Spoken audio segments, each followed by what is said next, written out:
அன்பான மக்களே, நம்மளோட மகாநதி டீம் எல்லாருமே வந்திருக்காங்கங்க.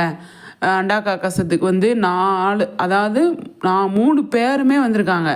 விஜய், காவேரி, அப்புறம் வந்து நிவின், யமுனா, அதுக்கப்புறமா வந்து குமரன், கங்கா, அதுக்கப்புறமா வந்து சாத்திகா, இவங்கெல்லாம் எல்லாருமே வந்திருக்காங்க.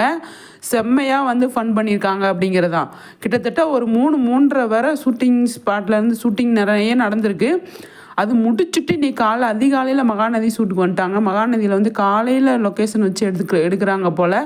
அதனால வந்து சூப்பராக வந்து 3 வரை அண்டாக்காக்கசம் ஷூட் போயிருக்கு. அதுக்கப்புறம் ஒரு 2 மணி நேரத்தில் கிளம்பி இங்கே வந்துட்டாங்க மகாநதி ஷூட்டுக்கு. பயங்கரமாக அவ்வளோ சின்சியராக வேலை பார்த்துட்ருக்காங்க, அவ்வளோ இதாக வேலை பார்த்துட்ருக்காங்க அப்படிங்கிறது தான். ஏன் அப்படின்னா 15 நாள் தானே ஷெட்யூலு. அதுக்கப்புறம் வேறு ஷூட் போயிடுவாங்க இல்லையா, டைரக்டர் வேறு சீரியல் ஷூட் பண்ணணும். அதனால் இதுக்கு டைட்டாக வந்து அவ்வளோ வேலை பார்த்துக்கிட்டு இருக்காங்க. சூப்பரில் எல்லாருமே வந்திருக்காங்க. இந்த ஷோ வந்து டெலிகாஸ்ட் பண்ணும்போது செமையாக இருக்கும் அப்படிங்கிறத நிறைய நம்ம எதிர்பார்க்குறோம்.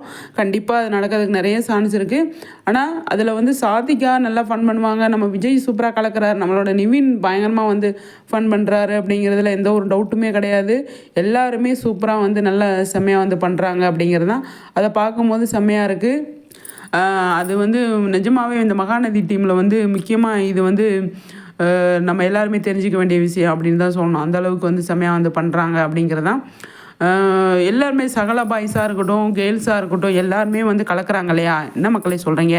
கருத்துக்களை சொல்லுங்கள்.